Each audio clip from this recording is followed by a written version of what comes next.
saya mohon maaf karena ini dengan bahasa Indonesia karena setiap kelas pakai ini gitu.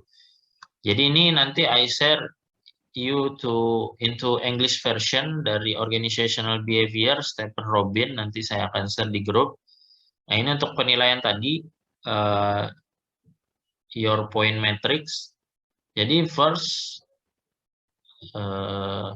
you can check presentation and your participation and your attendance list itu 15%. And then your final assignment itu 20%, midterm exam 35%, and then your final exam itu 35%. This the topic from organizational behavior. You must present every week. The first meeting already explained by me, jadi nanti saya akan menjelaskan sedikit berkaitan dengan topik pada sesi pertama. Jadi ini nanti kita akan berlaku mulai next week gitu untuk setiap kelompok yang akan presentasi. Itu mulai dari sesi kedua, dari dasar-dasar perilaku individual. Individual behavior, the basic of individual behavior. Sampai nanti 14 meeting, baru nanti kita final exam. Nah, selain itu juga saya minta maaf karena sebelumnya tidak bisa hadir, jadi masih ada 2 hutang gitu kehadiran kita. Nah, nanti ini up to you ya, terserah mau kapan dibayar hutangnya. Jadi mungkin saya akan menawarkan, karena mungkin nanti takutnya you feel difficult to change into different schedule gitu kan. Kalau nantinya pusing untuk mengganti-ganti jadwal lagi, kita tetap jadwal yang sama, tetap dalam jam yang sama, di siang hari Selasa, tapi mungkin nanti bisa langsung 2 pertemuan gitu misalnya. Jadi nanti ada in one meeting there have 2 groups will be participate, will explain the topics.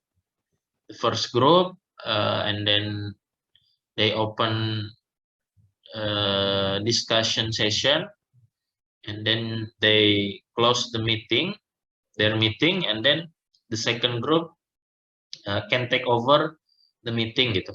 Jadi mereka di dalam satu meeting itu ada 2 grup. Nah, nanti saya akan hitung 2 pertemuan. Jadi mungkin jamnya tetap sama, nggak akan saya tambah, nggak akan saya ganti di jam berikutnya atau jam lain, karena untuk memudahkan ya. Nah, nanti bisa 2 grup sekaligus nanti akan presentasi seperti itu. Nah, untuk waktunya, timeline-nya itu saya serahkan ke kalian. Mungkin nanti resmi bisa discuss gitu ya. Karena mungkin kalau next week langsung 2 pertemuan mungkin pada belum siap. Tapi nanti saya terserah ke kalian, yang jelas masih ada 2 meeting yang memang kita belum bisa berpartisipasi kan. 2 last 2 week itu kita tidak bisa karena memang saya punya problem gitu sebelumnya. Jadi mungkin itu bisa digantikan, apakah ini next week or next 2 week, up to you gitu. Itu. Okay, so far, is there any questions?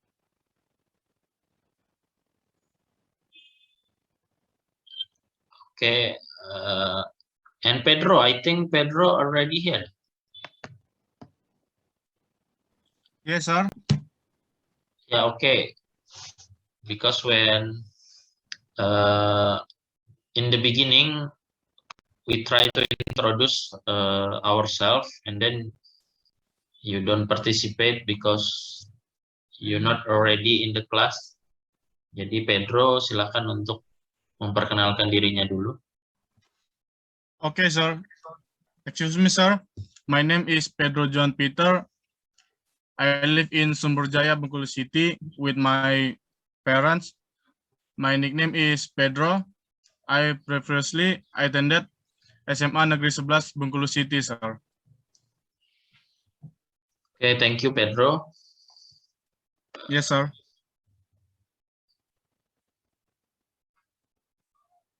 Okay, about my roles, is there any questions? Jadi sudah cukup jelas berkaitan dengan my teaching method and my role of the class. Oh iya,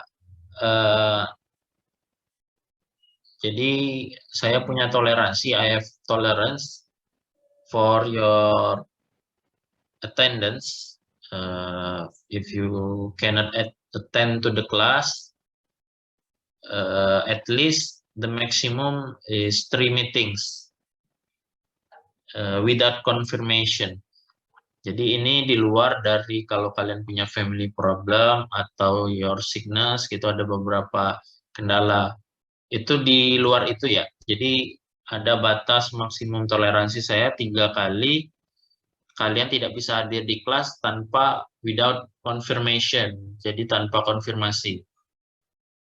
Jadi yang benar-benar alfa gitu, nggak ada konfirmasi sama sekali, itu saya hanya izinkan toleransi 3 pertemuan. Kecuali tadi ada sakit atau misalnya yang punya masalah keluarga gitu kan, nah itu bisa dibicarakan di awal. As the consequence, if you not attend to the class without confirmation, at least 3 meetings, you have a punish. I will punish you by cannot let you to join into your midterm or your final exam. Jadi sebagai konsekuensinya bisa jadi saya tidak akan memperbolehkan untuk ikut midterm atau final exam. Seperti itu. Jadi mohon untuk konfirmasi setiap kali memang tidak bisa hadir di kelas. Oke, seperti itu. And then I will explain a little bit about organizational behavior. Nah, nanti untuk next week kita sudah mulai discussion, dan nanti tadi seperti sudah yang saya jelaskan, a responsible group will be explained about the topic of the meeting, and then open discussion session gitu. Lalu nanti at the end, I will try to help you to improve your explanation by giving some additional explanation. Jadi saya nanti akan membantu menjelaskan, menambahkan beberapa, memperbaiki penjelasan dari kelompok 1. Jadi I want every member in the class is actively participate. Jadi saya ingin semuanya itu aktif berpartisipasi. Jadi ini beda sama your senior high school, di mana mungkin guru yang aktif menjelaskan, tapi di sini kalian yang aktif mencari materi, kalian yang aktif memahami. Saya I act as facilitator, not your teacher. Jadi saya bertindak sebagai your facilitator. Nah, itu bedanya di the difference between senior high school and university. Jadi di university kalian dituntut untuk menggunakan your critical thinking, your pemikiran yang kritis kalian untuk berdiskusi. Nah, nanti terakhir saya akan membantu menyempurnakan penjelasan-penjelasan yang sudah dikemukakan di awal meeting oleh setiap grup di setiap minggunya. Oke, saya pikir sudah cukup bisa dipahami ya about my teaching method. Seperti itu. Nah, in the first meeting, karena grupnya belum terbentuk, maka biasanya untuk pertemuan pertama ini saya akan menjelaskan terlebih dahulu mengenai topik awal. First meeting ini kita akan we talk about the definition, the introduction of organizational behavior. Let me share my screen.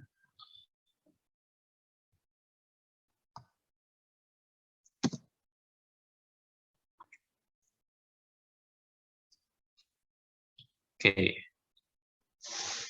We talk about introduction to organizational behavior. What is the means of organizational behavior? The definition of organizational behavior. The importance of organizational behavior. Why we must learn this topic. Jadi kenapa kita sih harus belajar yang namanya perilaku organisasi? Lalu perilaku organisasi ini sebenarnya menjelaskan terkait apa sih? Nah, kenapa sih kita harus belajar ini? Apa saja yang termasuk topik-topik di dalam organizational behavior? Jadi organizational behavior itu studies what people do in an organization and how that behavior affect the performance of the organization. Jadi yang namanya perilaku organisasi itu yang akan kita pelajari di semester ini hanya only focus into two things. First, about what people do in an organization, and the second about how that behavior affect the performance of the organization. Jadi sebenarnya apa sih yang dilakukan oleh seseorang di dalam organisasi dan bagaimana perilaku itu mempengaruhi kinerja dia di dalam organisasi. Nah, sebagaimana yang kita ketahui kan, kenapa sih mata kuliah ini sangat penting? Karena nantinya kalian mau nggak mau kalian want to build your own business, or you want to join into the company gitu. Ketika kalian ingin bergabung di perusahaan, menjadi PNS misalnya, atau ingin membangun bisnis sendiri, kalian mau nggak mau pasti akan participate on organization. Jadi organization itu kan more than two people, they have common purpose, and then they want to make a profit. Terutama meskipun ada organisasi yang non-profit, tapi biasanya organisasi itu dia punya tujuan bersama. Tentu organisasi itu didirikan punya tujuan, misalnya more than two people participate actively, mereka didirikan satu atau mau lebih dari satu atau dua orang. Nah, kita mau nggak mau kita membangun sendiri, mau kita nanti akan join, pasti kita akan masuk ke dalam organisasi. Dengan kata lain, in other words, you must affect to the another person. Jadi kalian itu pasti akan influenced by other atau you influence the other.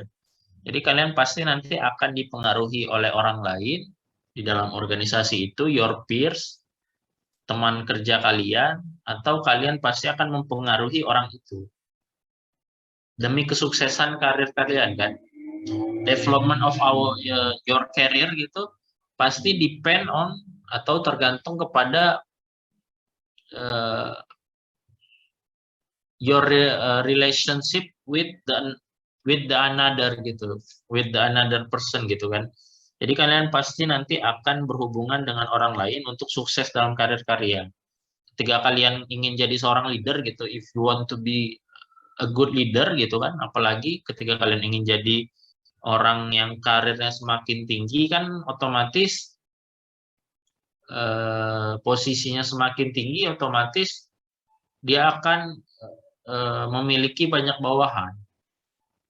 They have many subordinate. Jadi mereka punya banyak bawahan, mau nggak mau mereka untuk karirnya itu semakin sukses, semakin tinggi, mereka harus bisa menjalin hubungan baik dengan orang lain di dalam organisasi.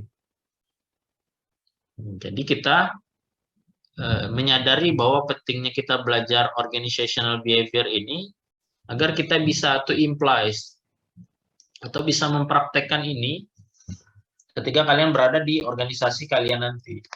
Kalian bisa bergaul, kalian bisa mempengaruhi orang dalam arti positif ya. Kalian apalagi sebagai seorang leader nanti bisa manage konflik misalnya. Nah, di sini di organizational behavior kita belajar how to solve the conflict, gitu. Jadi kalian diajarkan untuk bagaimana kalian bisa menjadi seorang mediator, how to mediate another people gitu. Jadi bagaimana kita bisa menengahi, menjadi seseorang yang menjadi penengah gitu ketika ada konflik di organisasi. Nah, lalu yang namanya pemimpin kan harus punya skill seperti itu gitu.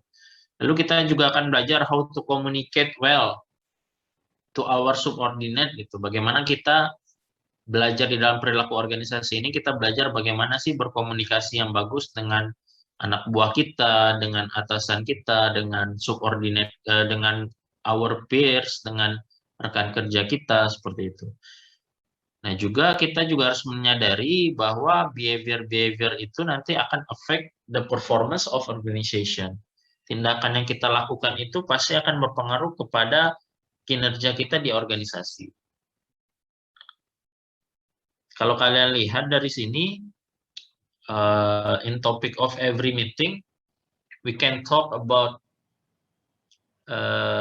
individual behavior, we talk about decision making, we talk about job satisfaction, motivation, and then communication, leadership, politic and power, and conflict, how to manage the conflict, organizational structure, technology, job design and job stress, and then organization, change and development. Jadi di sini kita belajar berbagai macam topik di dalam perilaku organisasi ini yang I think it can be applied not only when you apply job to the company gitu. Ini mata kuliah ini atau topik ini bukan hanya bisa kita aplikasikan di saat kita melamar kerja nanti, bukan. Tapi ketika kalian you decide to join to student organization misalnya, kalian misalnya aktif nanti bergabung di UKM atau misalnya gabung di BEM atau gabung di Human gitu. Kalau kita kan punya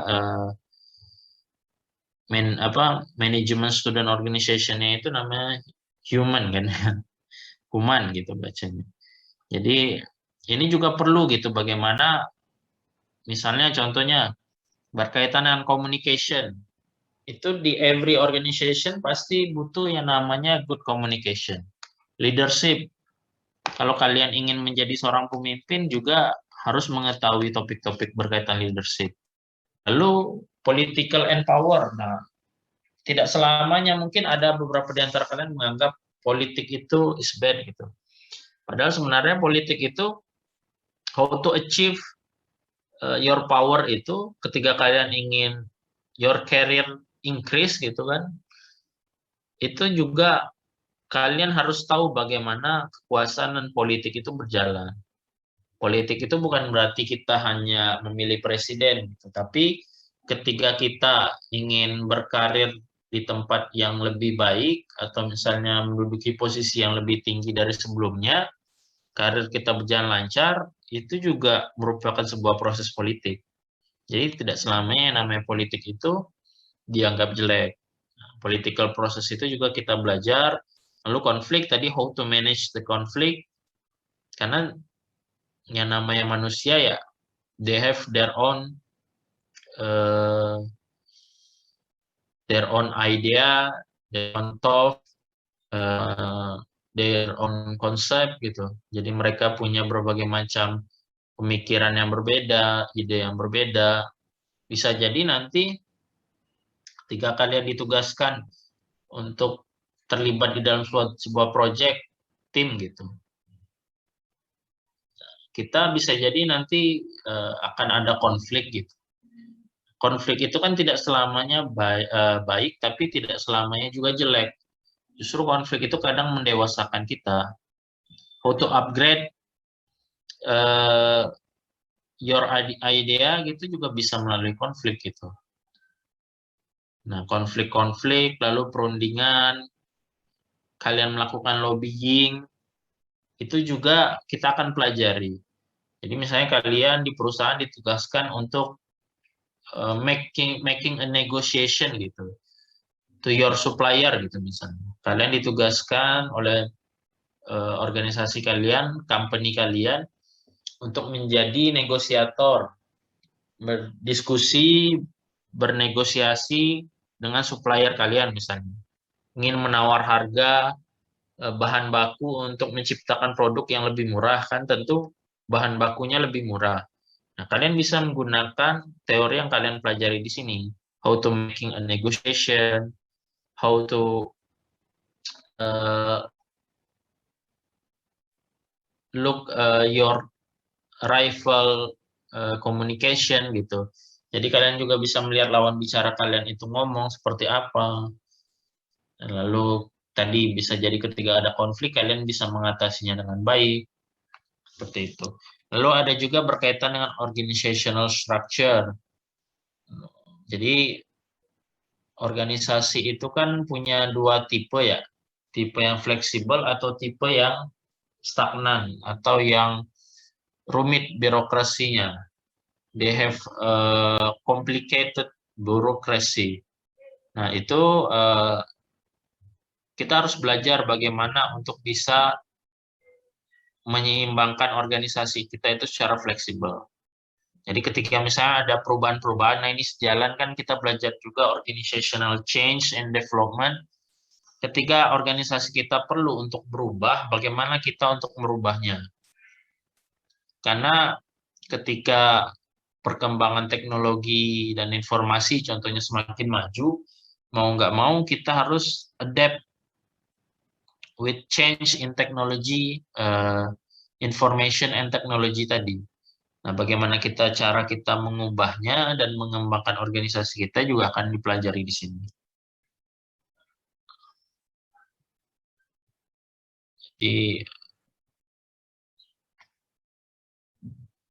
Jadi OB studies what people do in organization and how that behavior affect the performance of the organization.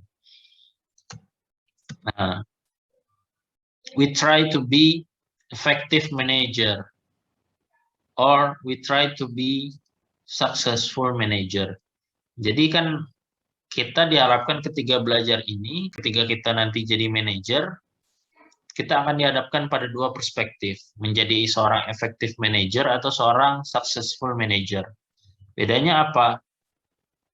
Effective manager ini kadang hanya melihat berdasarkan costly gitu. Hanya berdasarkan biaya.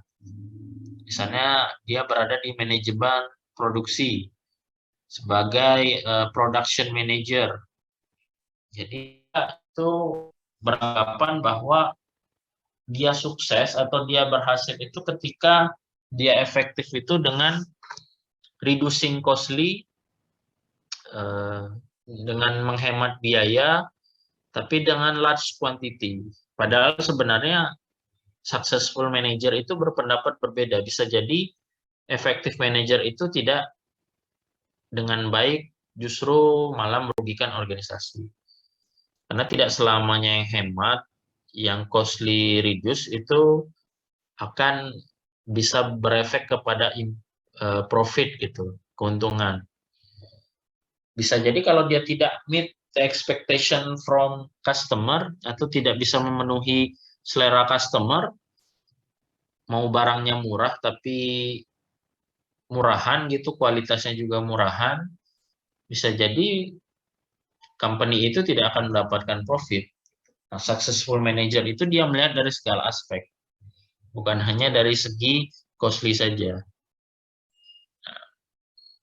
Lalu ada kewajiban-kewajiban atau manajemen duty. Ketika kita mempelajari organizational behavior ini, kita juga akan belajar what managers do. Tadi leadership kan kita belajar. Management rules itu to manage the conflict, management skills itu to make effective communication. Ini mungkin kalian sudah belajar di manajemen function. Ini saya lewatkan saja.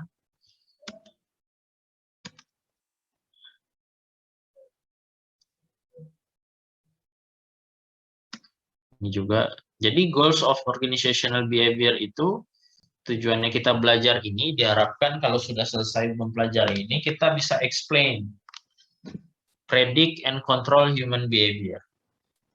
Jadi harapannya kita bisa menjelaskan human behavior yang ada di organisasi itu apa saja sih. Lalu kita bisa memprediksi human behavior. Karena kan kalau nanti kita ingin jadi seorang leader di organisasi, kita harus bisa memprediksi kira-kira perilaku anak buahnya ini seperti apa nanti ke depan berdasarkan sifatnya yang sekarang. Apakah itu justru akan merugikan atau menguntungkan bagi organisasi. And control human behavior. Mereka harus bisa memastikan their subordinate can act based on our order gitu. Jadi mereka bisa memastikan bahwa bawahan mereka itu bisa bertindak sesuai dengan our order, sesuai dengan instruksi yang kita berikan. Then they make salah satu contohnya dengan good communication, salah satunya yang akan kita pelajari. Kita bisa memastikan bahwa yang kita inginkan, what we want itu same with what their feelings. Jadi apa yang kita inginkan itu sama anggapannya itu dengan apa yang berada di pikiran bawahan. Jadi ketika kita ingin melakukan menyelesaikan masalah itu sama perspektifnya ketika kita bilang itu kepada bawahan. Jadi bawahan itu tidak misperception gitu. Tidak salah dalam mentaati atau mematuhi instruksi kita. Berarti kan kita harus punya communication yang baik kan. Untuk bagaimana kita bisa mengkontrol human behavior.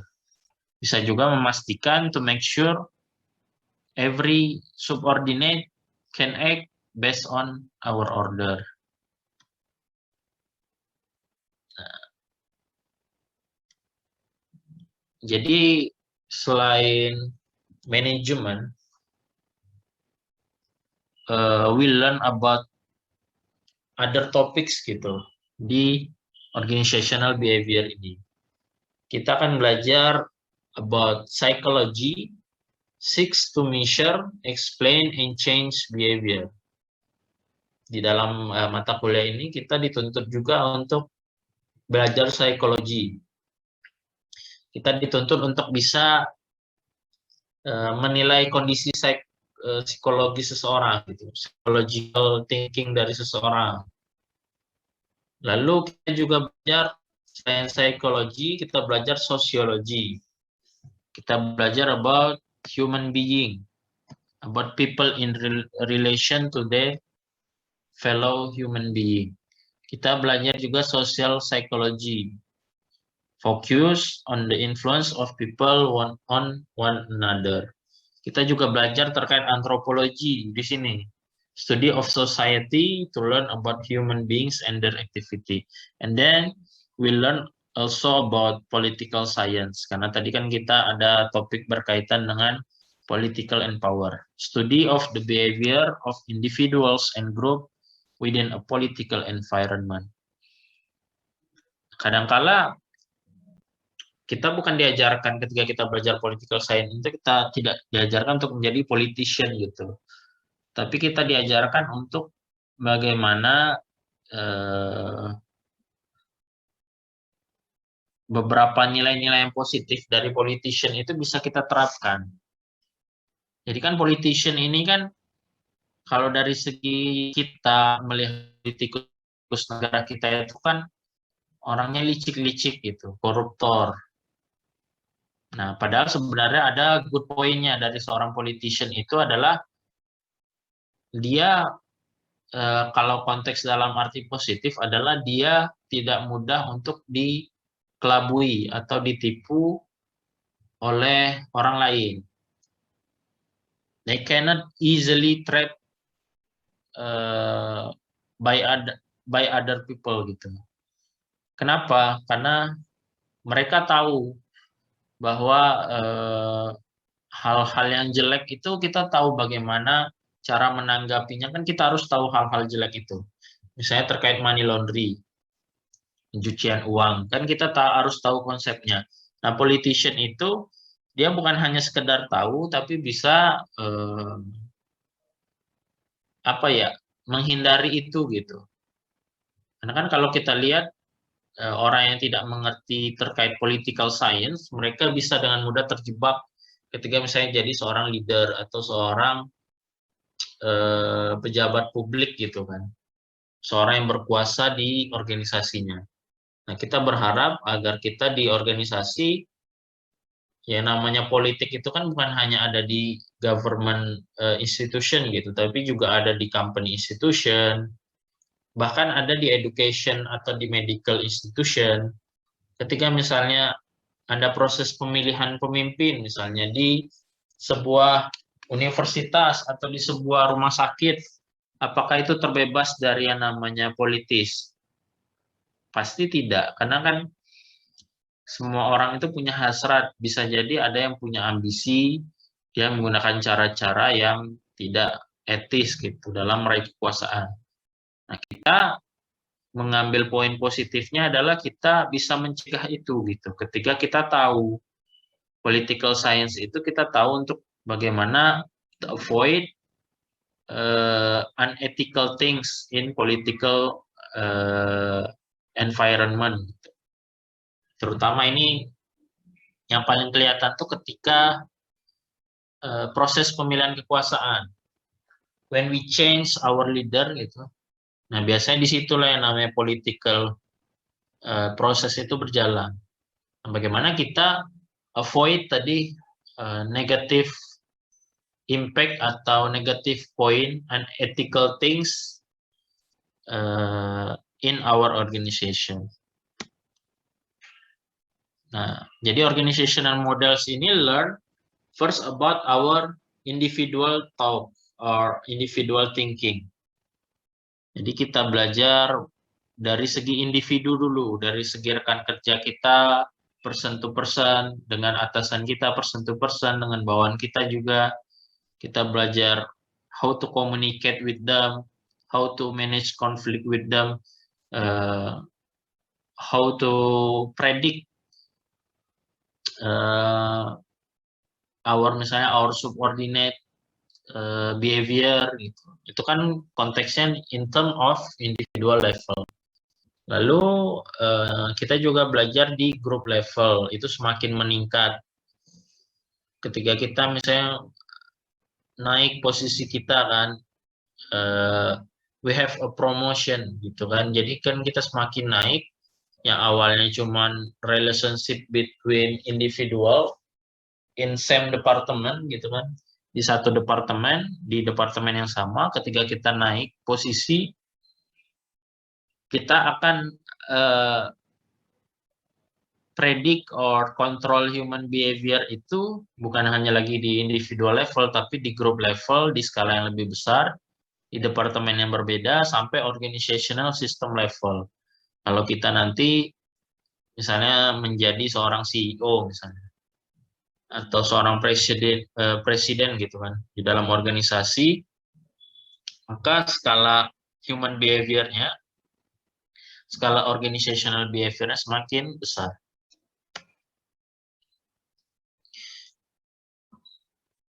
Kenapa sih organizational behavior ini penting? Why predict and control human behavior is so important? Because things which will be affected by organizational behavior. Kenapa sih kita harus mampu memprediksi, lalu harus mampu mengendalikan human behavior? Karena itu akan menjadi atau influence, positively influence atau negatively influence our employee productivity. Jadi kalau kita tidak mampu menguasai, tadi tidak mampu predik, tidak mampu kontrol human behavior dengan mempelajari organizational behavior, bisa jadi nanti akan berpengaruh positif atau berpengaruh negatif. Kebanyakan justru berpengaruh negatif ya. Terutama misalnya dengan productivity, our kinerja gitu, our performance. Jadi kita harus, we must identify, kita harus identifikasi what factor influence the effectiveness and efficiency of individual when they are working. Ketika mereka bekerja, sebenarnya apa faktor yang mempengaruhi kinerja mereka, productivity mereka, performance mereka. Salah satunya adalah motivasi. Nah, kita akan belajar itu di organizational behavior. Jadi motivation factor itulah yang akan influence productivity dari employee atau karyawan kita. Nah, bagaimana mempengaruhinya? Karena kan motivation ini kan punya bentuk yang berbeda-beda. They have their different form. First, motivation based on incentive things atau financial things like salary or bonus or some insentif seperti itu. Atau misalnya ada yang motivasinya karena dipengaruhi oleh non-financial things, seperti jumlah hari libur, holiday time, atau working time, atau facilities present by the company, fasilitas yang diberikan company, atau training and development yang diberikan company to increase our employee skills and knowledge gitu kan. Itu kan juga bisa mempengaruhi faktor dari produktivitas. Atau motivation factor ini karena social factor. Jadi ketika hubungan kita dengan atasan, dengan bawahan, atau dengan rekan kerja kita baik, bisa jadi kinerja kita meningkat. Oh, saya suka bekerja di sini karena orangnya asik-asik nih, enjoyable gitu. Tapi ternyata ketika kita pindah misalnya ke orang yang boring gitu, atau diktator gitu kan, suka memerintah seenaknya misalnya atasannya, atau peers itu toxic gitu kan kalau istilah sekarang kan, orang-orangnya itu tipenya suka ngadu, suka cari muka misalnya, itu kan berarti kita tidak betah kerja di situ. Nah, berarti social factor itu juga mempengaruhi productivity kita. Nah, maka kita juga akan belajar, we must learn about the motivation things in organizational behavior. Lalu juga akan mempengaruhi absenteeism, kehadiran. Kalau dia kinerjanya jelek, juga biasanya absen atau kehadirannya juga tidak baik. Dia akan mangkir atau bolos. Turnover. Nah, turnover ini dia akan resign from the company and move into the another company. Jadi tidak semua sebenarnya turnover itu jelek ya.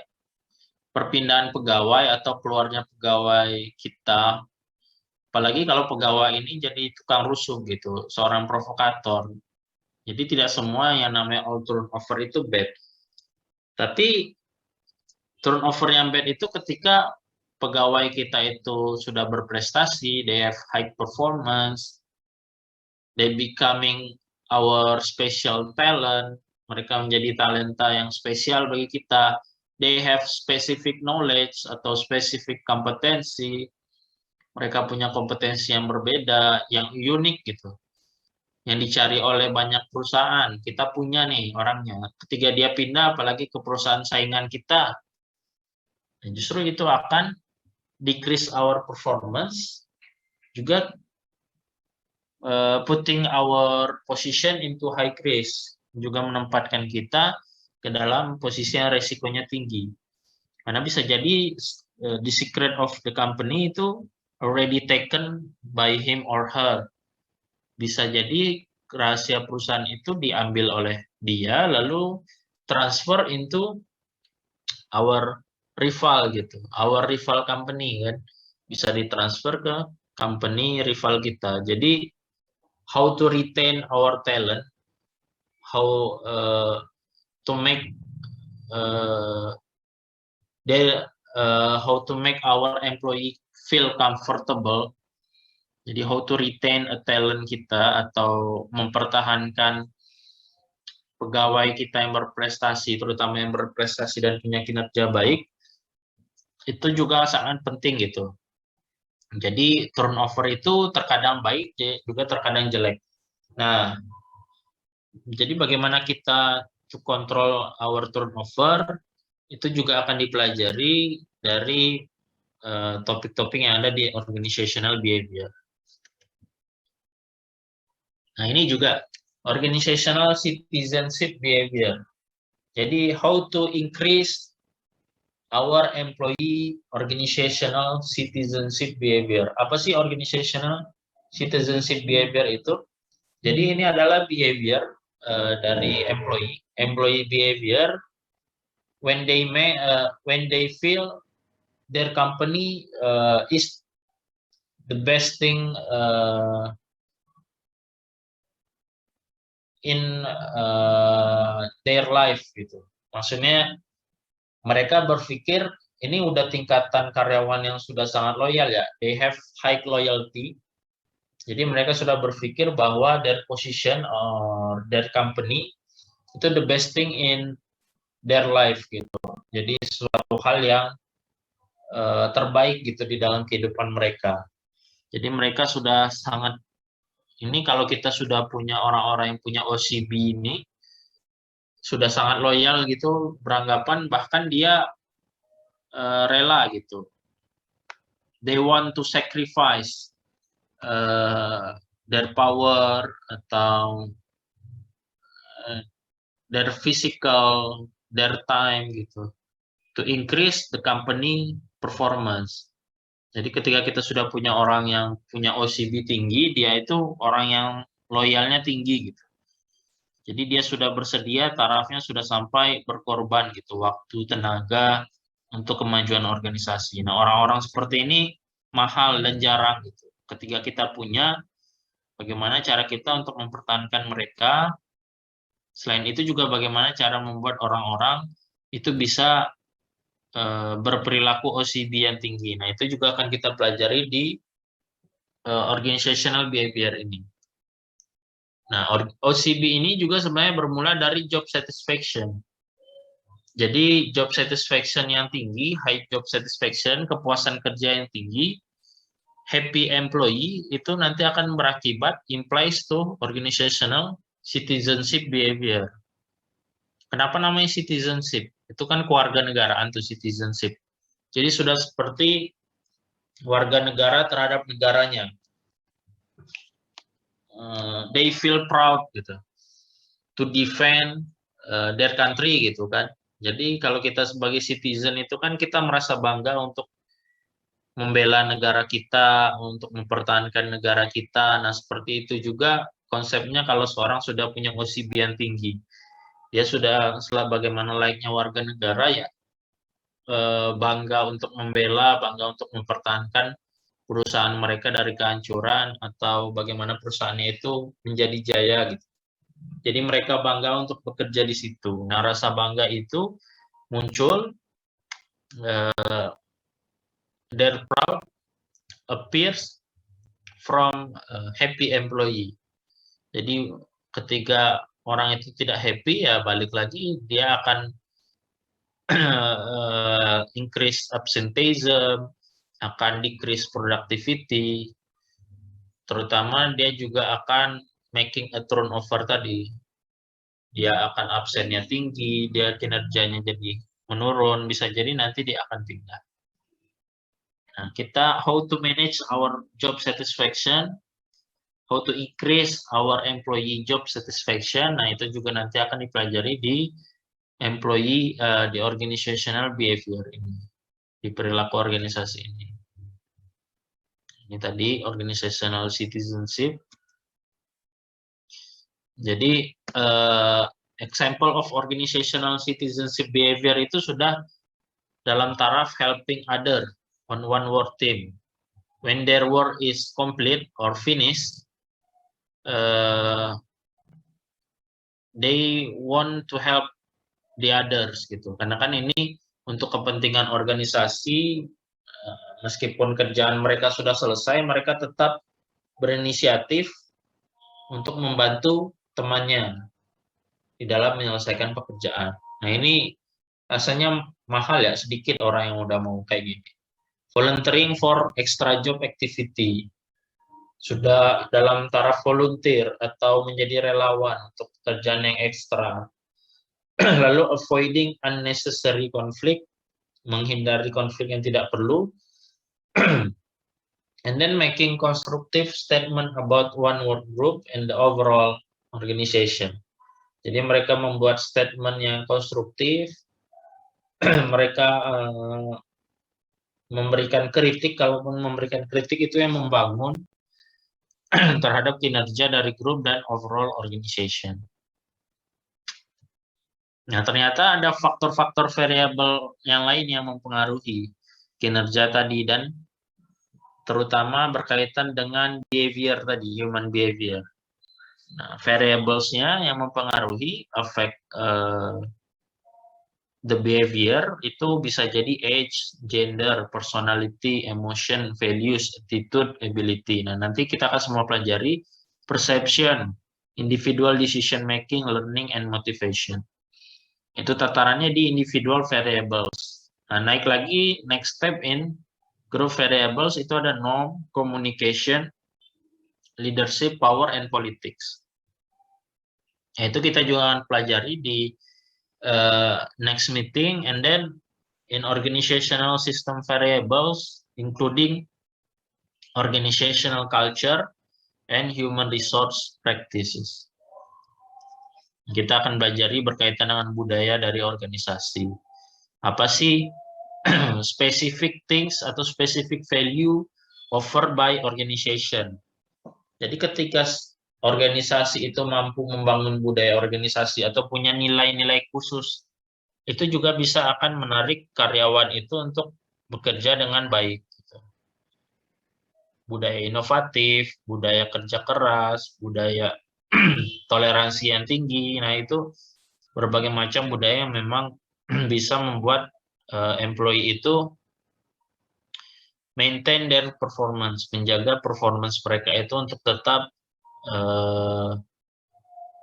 sesuai di atas standar yang ditentukan. Nah, ini kita juga akan belajar sedikit mengenai globalization nanti, berkaitan dengan global worker, foreign assignment, people from different culture, how to manage, misalnya our employee from different country, gitu. Mereka kan punya different value daripada kita.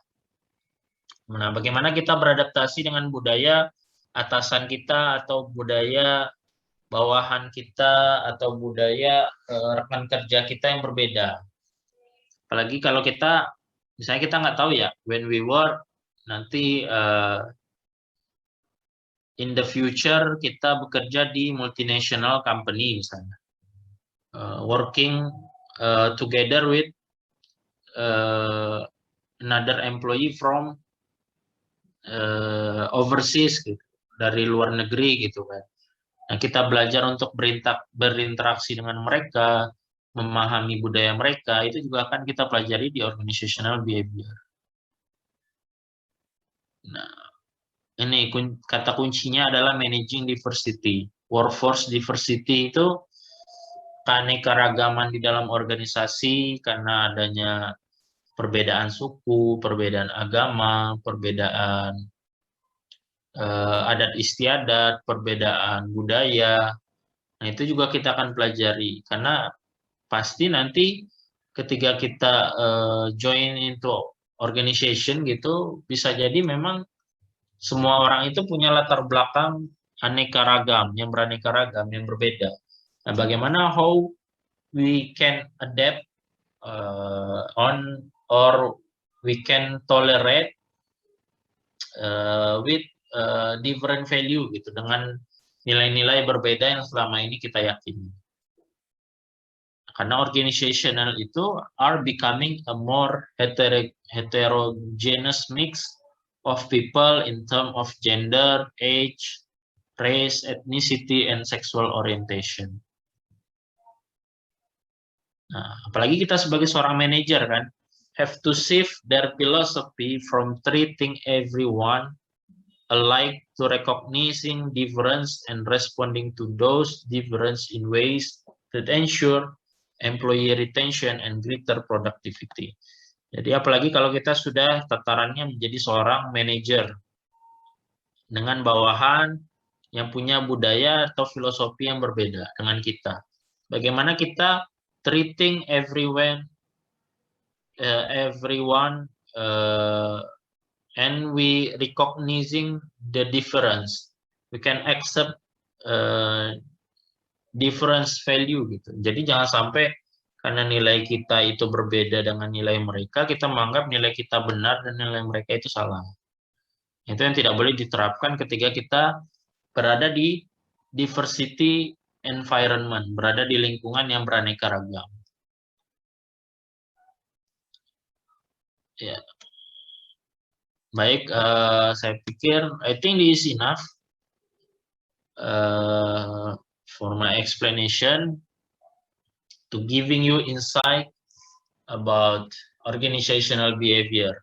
Jadi paling tidak kalian tahu sebenarnya nanti di organizational behavior itu apa sih yang kita pelajari dan why we must learn about organizational behavior. Karena setelah kita mempelajari organizational behavior ini, tadi kata kuncinya adalah kita dapat predict, kita dapat kontrol human behavior, we can manage human behavior. Tadi kan makanya kita akan belajar communication, belajar leadership, belajar ethics, belajar power and politics, belajar konflik, and then belajar diversity, how to tolerate with another people, seperti itu. Okay, so far, is there any questions regarding of my explanation?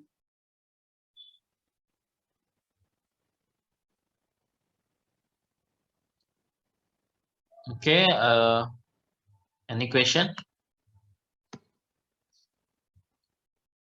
Maybe not, sir. Yeah? Nothing. Thanks, sir.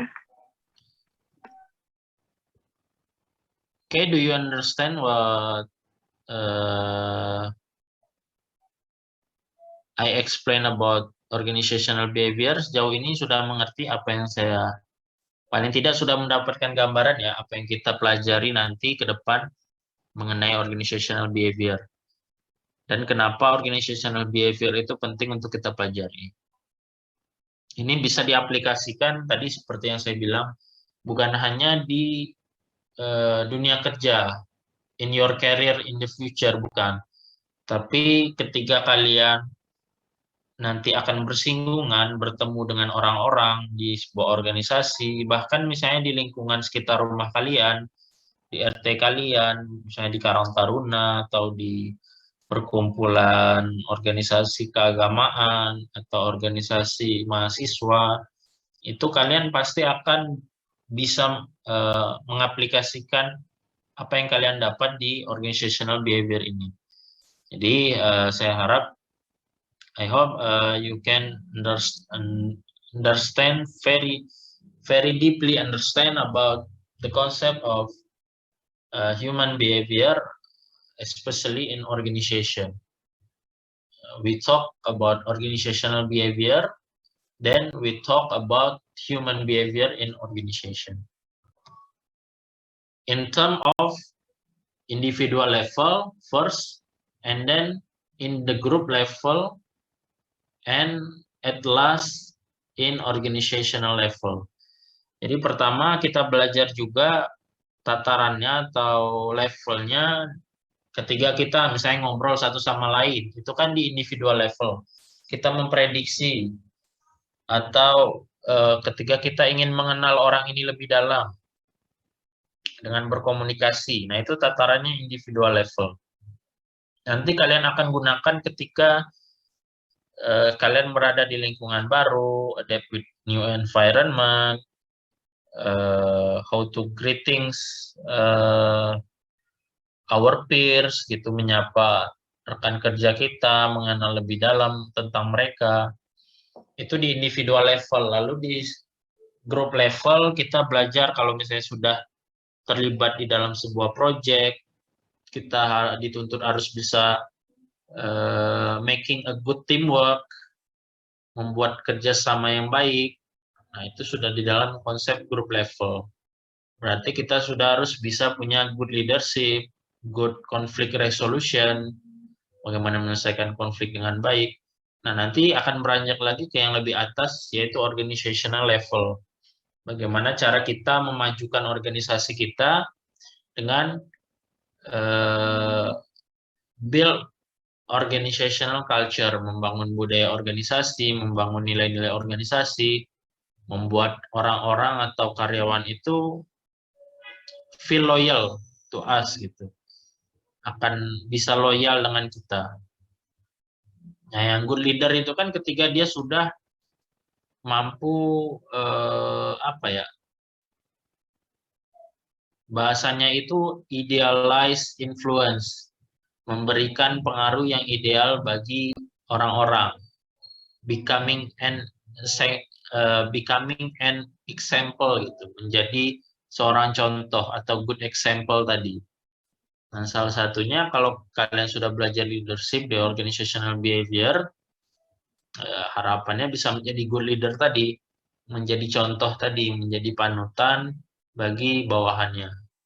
Salah satunya itu ketika kita keep our integrity, our consistency between our word and our action. Salah satunya itu good leader itu kita nanti akan belajar di leadership bagaimana tipe-tipe kepemimpinan. Salah satu nilai kepemimpinan yang bagus itu adalah integritas, konsistensi between our word and our action. Dia konsisten, apa yang dia omongnya memang sesuai dengan apa yang dilakukan. Nah, itu kan yang sekarang mahal ya di Indonesia ya. Orang pintar itu banyak, tapi orang yang punya integritas itu sedikit.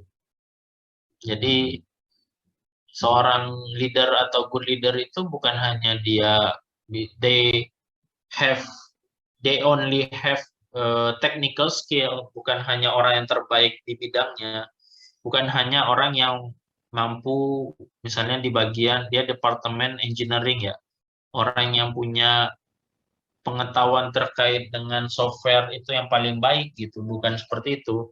Kalau technical itu kan berkaitan sama kompetensi kita. Nah, leader itu bukan hanya not only about technical skill, tapi also about managerial skill-nya, mampu mengelola dengan baik, mampu membagi tanggung jawab. Selain itu juga they also tadi becoming a good example untuk bawahannya. Jadi selain dia punya technical skill, dia juga punya managerial skill. Selain itu dia harus menjadi contoh bagi bawahannya.